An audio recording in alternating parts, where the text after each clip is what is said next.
Welcome to Take a Wander with Shebs. My guest today is Harsh Patil. I spoke to Harsh about his business xplor.earth, which provides customized itineraries for a truly unique travel experience. All of that and much more. Let's take a look. Harsh, thank you so much for coming on the show. I really appreciate your time. How are you? Very well, thank you. And how about yourself? I'm doing good. It's great to have you on. People who don't know who you are, just tell us a little bit about yourself. Well, thanks for having me on the show, first of all. For the viewers, my name is Harsh Patil. I'm the founder and CEO of a boutique travel company. It's called xplor.earth. I started this company a few years ago, precisely about 4.5, 2 years before the pandemic. And we are a travel advisor, travel planner for unique luxury travel to select destinations around the globe, primarily in the continent of Africa, South America, and then other unique destinations in Asia and Europe. We are a purveyor of luxury, highly custom travel, and we organize trips and vacations, family groups, etc., that are essentially worry and hassle-free for our clients. We'll come on to your business after a question I always ask everyone. For yourself, how did you fall in love with traveling? That's a great question. I mean, growing up in India, I went on road trips with my parents, and we traveled around the country not only by car but by train. Those days, airplane travel was minimal in India, let's say. So most of my trips were made by train and bus and car to see family and visit different sites in the world. So that was an interesting segue into travel. I didn't know, obviously, at that time that I was going to get into the travel business. So fast forward about 6 years ago or so, I took my first trip to Africa, and it was combined with a trek to Mount Kilimanjaro. And prior to that, we'd been on several treks in and around India, in the U.S. I went on camping trips, and went overseas as a tourist, if you will. But that trip to Kilimanjaro and Tanzania actually changed my perspective. I came away with this immense amount of sense of achievement, but also excitement about what I had just accomplished. And I came back to the US, got back into the rat race of working, and then 2 years later, I went back to Kilimanjaro and Africa. And at that point, something clicked, and I decided that I needed to do something that I'm more passionate about in my life. So I toyed around with what is it that I want to do, and the answer came to me quite simply, actually. It was travel, and I wanted to organize and travel the world and take my clients and see and have them see the world the way I saw. And that's really how Explore Earth started. What kind of job were you doing prior to getting into I spent xplor.earth? I spent about 25 odd years in the publishing and music and the fashion industry, in finance and operations. So while it was a successful career, I was getting to the point of being bored, if you will, at what I was doing. It was paid the bills, did all of that, crossed all those, checked all those boxes, but there was, the excitement was gone from getting up in the morning and going and doing the same thing day in and day out, week in and week out. So travel fit the bill perfectly at that time, because one, it was exciting. Two, it was something that I always loved doing, and I realized that Africa had so much to offer, not only to myself but to people around the world. And there's so many misconceptions and preconceived notions about Africa that I wanted to clear them and demonstrate that this actually is a great place to visit for many reasons. So taking that risk is quite courageous, especially if you've been paying your bills and Yeah. going into an industry where you might not know too much about. Was that a concern for you? Did you have reservations thinking, am I doing the right thing? So obviously, it was a calculated risk on my part to get into this space because I didn't really have the experience of a travel advisor slash planner in my prior career. But what I will say is, in all of my previous travels around the world, um, I had kind of maybe set myself up for this. And the reason being, we had always taken notes of the places we visited, the guides we met, picked their business cards, kept copious, notes of restaurants we ate at, and things like that, and the experiences that we encountered in all of the countries. So when I decided to kind of leap into this industry, I had something already to fall back into and dig down into the archives, if you will, for information. Um, Now, the risk obviously was that, I've never done this before. But, and like I said, I calculated that because if I didn't do it when I did, there would be no perfect time. There's no perfect time to take a risk. So I decided if I were to do it at any time, now is the best time. I couldn't do it after I retire. Strength, energy, ability, and willingness to hit the road is greatly diminished when you're in your 60s. But when I did to take the leap, I figured, if there was a time, this is it.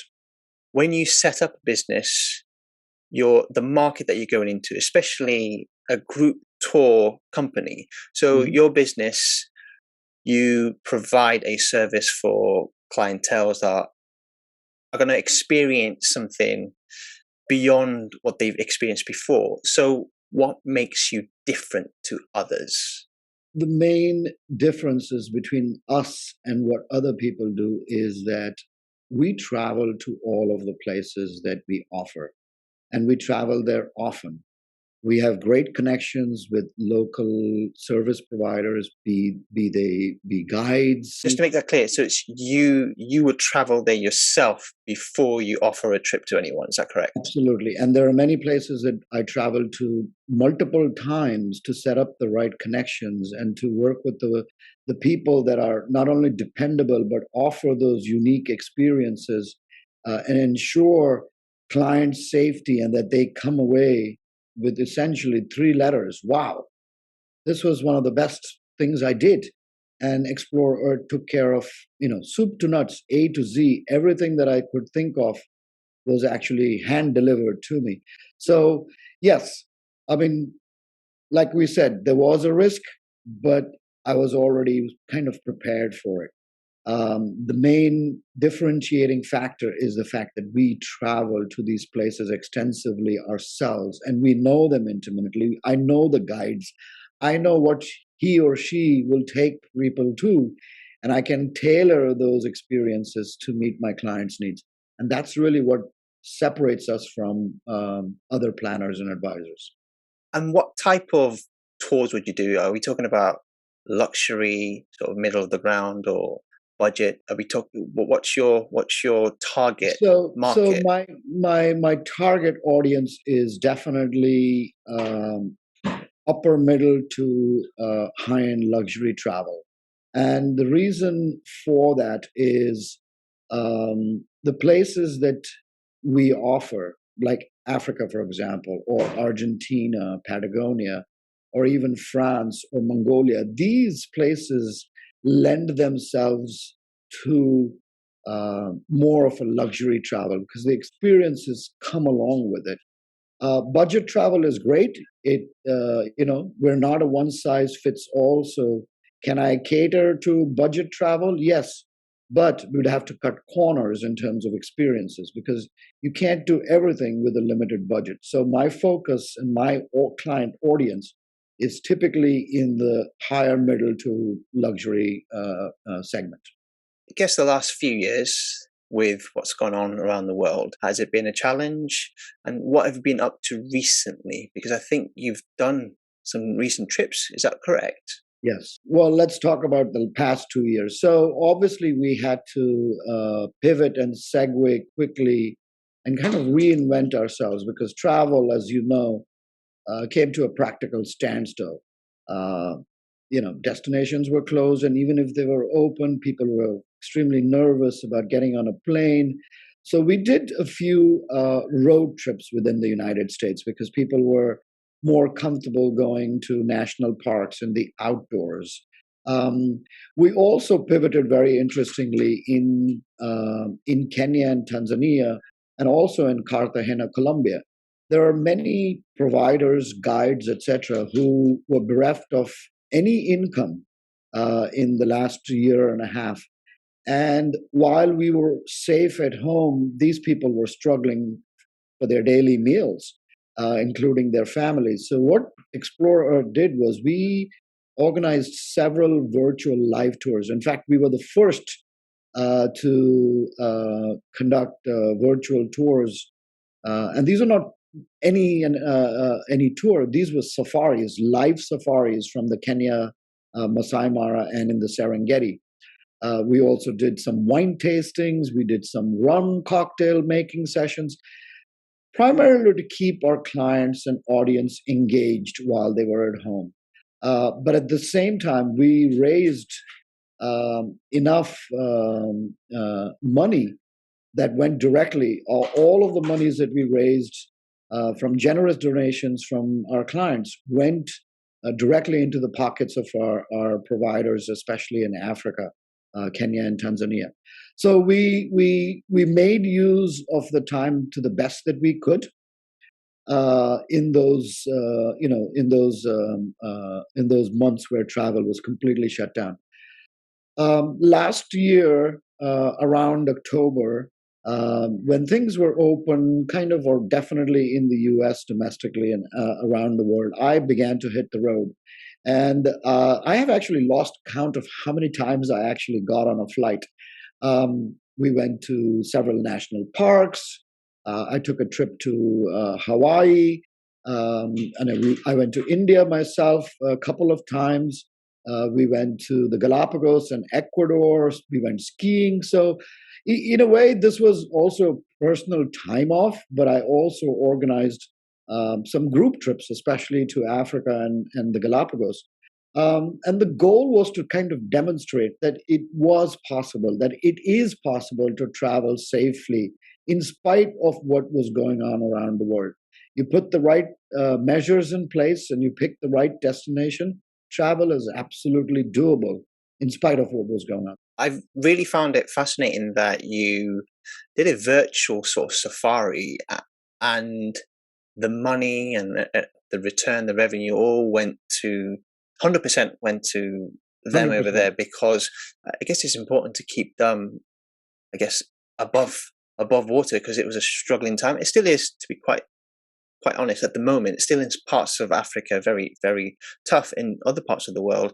So recently, as you said, you went to Namibia and Botswana. So tell us a little bit about that trip and what was, I guess, the meaning behind your travel itself. I guess that's another question that I want to ask you. So when you book these trips, what do you tell your clients? What specifically would they be getting out of it? What's the meaning behind that exact travel that they're looking for? Namibia was, in a selfish way, a trip for myself also. Not that I hadn't been before, but this one time I wanted to follow up a Kenya trip. And on that Kenya trip, a lot of people commented that the one thing that they didn't get to see was rhino. And that stuck somewhere in the back of my brain. And I said, I know a place, and I know a few places where there's no guarantees because this is wildlife, but I know of a few places where we will most likely see rhino. And that's why I had Namibia on my schedule.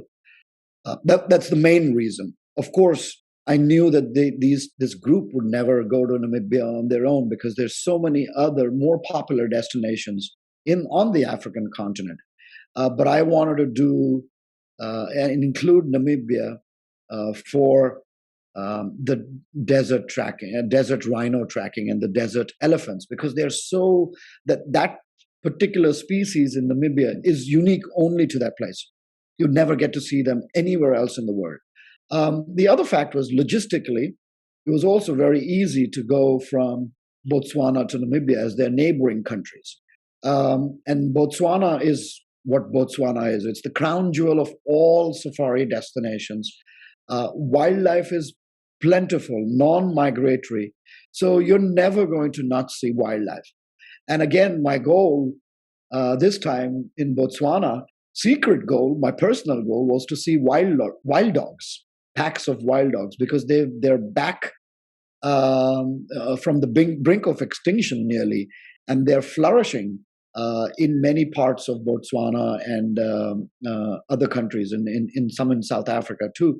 So my selfish goal was to see wild dogs in action in the bush, and we got to see both. It was on the first day we saw wild dogs hunting in packs, and in Namibia we saw two desert rhinos and several desert elephants. So it was a very fulfilling trip, not only for myself personally, but also for the group, because they saw so much action, including live hunts.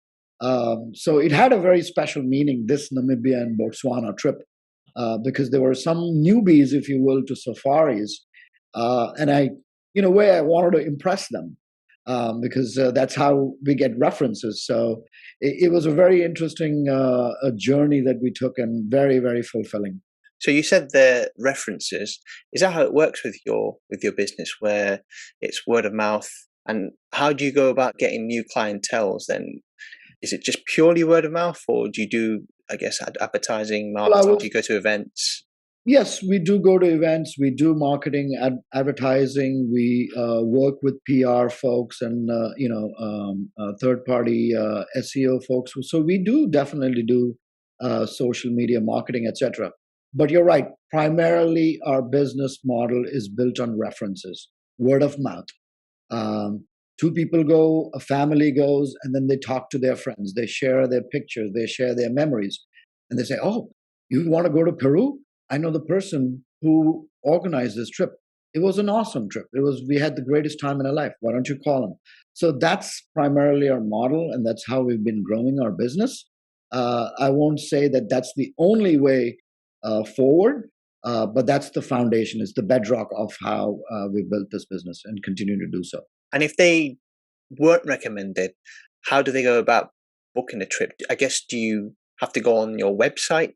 We obviously have a robust website that's out there. We are actively engaged on Instagram, Facebook, so people can definitely go and look and research the destinations we offer. In the space that we work in, which is the luxury segment, people tend to, and I completely agree with that, want to consult with an advisor, with a planner, because they're taking a lot of time, spending a great amount of resource going on these trips. So booking such trips online is something that I don't come across a lot. Most people want to talk to an advisor. They want to get a perspective of which camps they're going, or why is it that we're going and staying in this chateau or in Bordeaux, or if we're going to Napa, why are we going to these wine tastings versus the dozen others that are available? So we start all of our planning, all of our conversations with a one-on-one consult with our clients. Because this way we get to know their likes, their dislikes, what their interests are. If they're traveling with younger ones, children, we want to know how active they are. So we include things that will be of interest to them as a family, or versus just adults. So everything begins with a heart-to-heart conversation about where they want to go and what they want to experience. I guess that's really important, because then you can get an understanding of exactly what they're after. Because otherwise, I think sometimes when people go to certain trips, their expectation is this is what's going to happen. And especially, for example, Africa, where not everyone is comfortable traveling to a place like Africa because, as you said, sometimes you hear stories about certain destinations, is it safe, etc. But trying to get an understanding, a feel of how they've traveled beforehand and what they could expect is really important, because you don't want the Very wrong client, because then what will happen is, I guess, the reference that you get back and the right. reviews might not be as good as it could have been, because potentially you could have spoken to this person and said, what the tour is going to be like. Are Right. you happy with this Right. before they pay their money? Absolutely. So, I mean, you hit the nail on the head. One size, I mean, our mantra is one size does not fit all. So we don't do a copy and paste with an itinerary and say, oh, these people went, so you should do the exact same thing. Um, it works in some cases, but rarely. You have to tailor and custom your itinerary to fit your client's needs. And, that's the bedrock of what we do, because we want a positive experience upon return for our clients. And, so we manage their expectations upfront. We are very, how should I say, clear on what they can expect to eat, what they can expect to see, who they'll meet, what the safety standards are. And, we obviously help clear misconceptions about places like, Africa, for example, because you only hear stories. If you've never been, you're only depending on stories of what you may have heard. These are whispers, but most of them are not true. So we dispel all of those misconceptions. We explain to them what do they expect in the camps, and things like that. So when they go there, it's not foreign to them, quote unquote. They are very familiar with their surroundings, because I've kind of painted an accurate picture of what they're actually going to see and experience.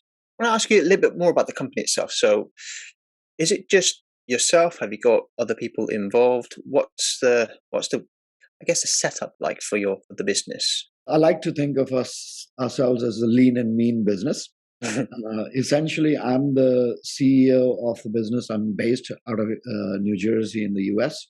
My marketing and communication director is also in the same state. So she and I are pretty close distance wise.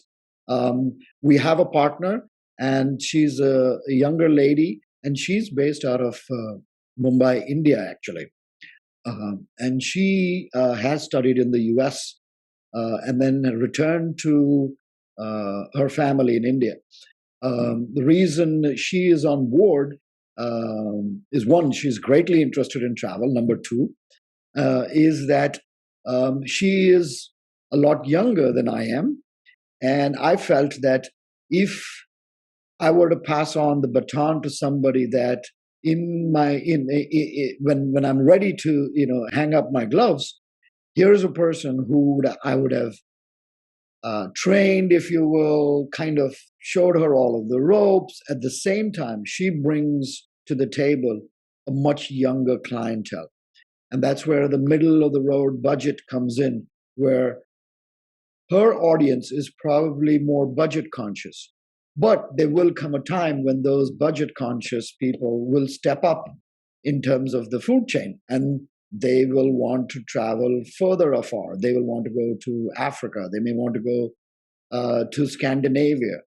So their budgets change, their lifestyles change. So it's a longer term thought process on our part when she came on board. So Explore Earth would have a long shelf life, if you will. So she could carry on the baton later when she matures in the travel business.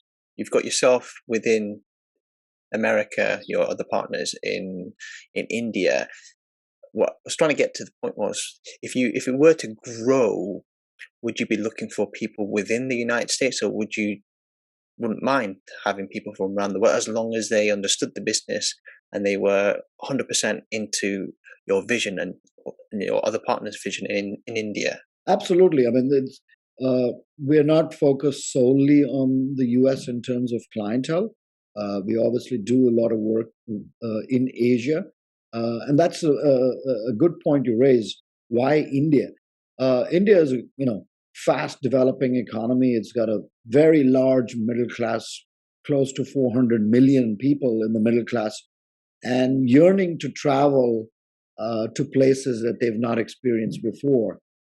So it's a growing bucket of travelers in that are coming out of Asia, and we want to be there to help them to go to places like Africa.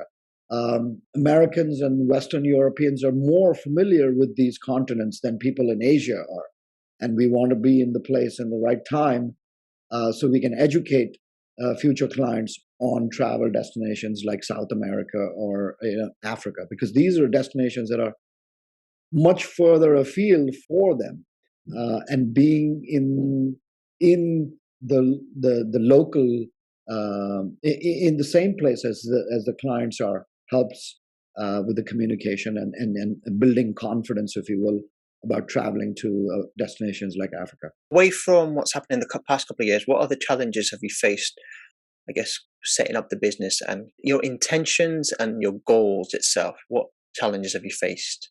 Setting up the business itself was not very difficult. It's fairly easy to set up the business. We obviously spent a little time creating our website, picking our destinations, uh, collecting all of the content. And this is what I was talking about. I had a lot of content in terms of pictures and video from my previous travels. So bringing that all together and building our website, building our social media profile on Facebook, Instagram, these were growing pains and necessities, if you will, for building the business. So they were not a challenge. It was just a question of putting in enough time to do all of those things. I think the biggest challenge that we've faced, and we've surmounted them, is to convince people that we are experts and that we know what we're doing when we travel to Peru, or we travel to Patagonia, or when we travel to Namibia. People always say, "Oh, you've been in business only 3 years, or 2 years, or 4 years. How do you know all of this? Why should we go with you? There are many others who can do the same. They've been in business for longer." And my response to them always is that, one, we've been to these destinations multiple times. I know these places, these camps, the guides, and the service providers intimately. I have a personal relationship with them. I can call them anytime during the day or night.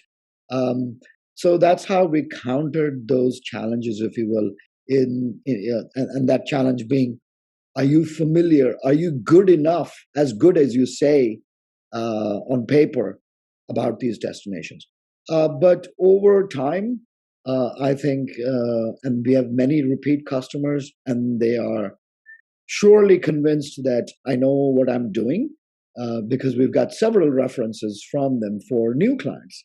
So that itself is the biggest testimonial. If a friend or a contact or a client tells another friend of theirs, "Hey, we just went on this awesome trip to Botswana. Call Harsh from xplor.earth. He knows what he's doing. You'll have a great time."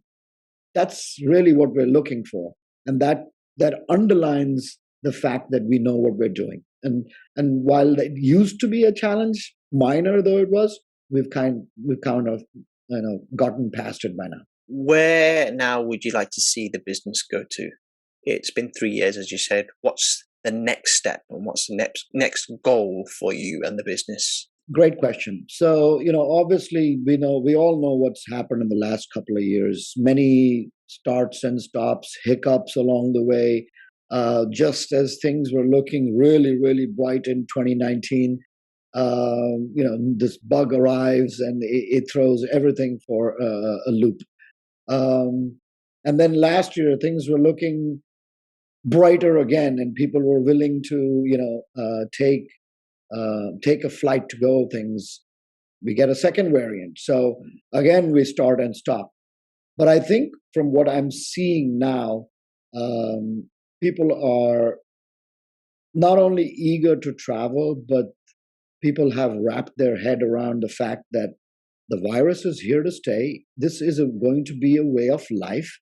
We just have to be practical in what we do, where we go. We take the best safety measures we can, but we must, at this point, continue with living our lives because we cannot be hiding at home forever.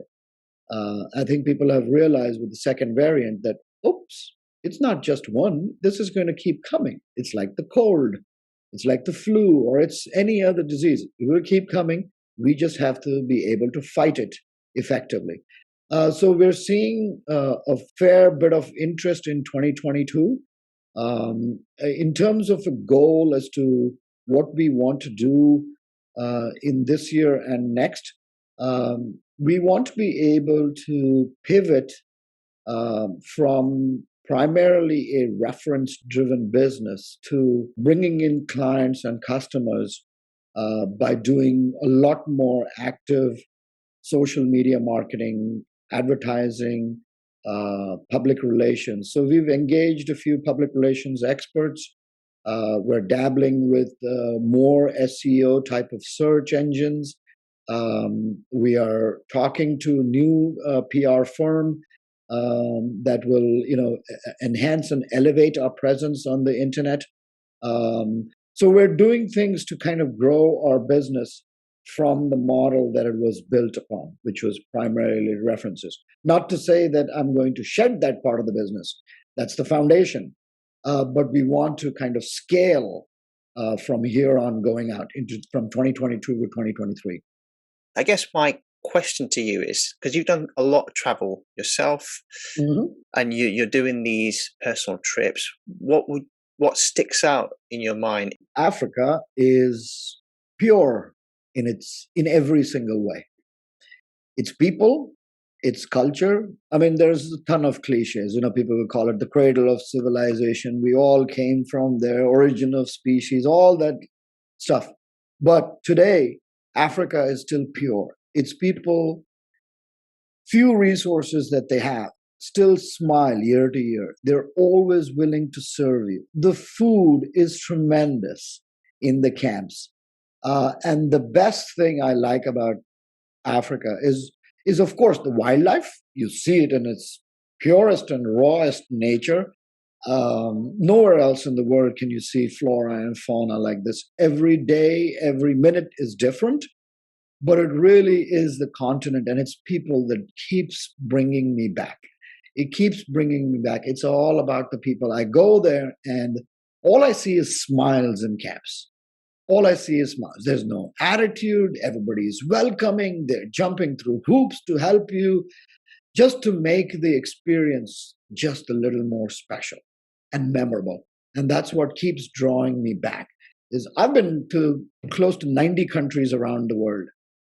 And there are a few places, gems like this, where customer service is the number one mantra for people. Customer service. It may not be the most luxurious accommodation, but customer service and helping your customers comes first to them. It certainly comes first. And it's probably the thing that separates, for me at least, Africa from the rest of the destination. People are just so engaging. They're welcoming. They want you there. They want you to come see their flora and their fauna and their way of life.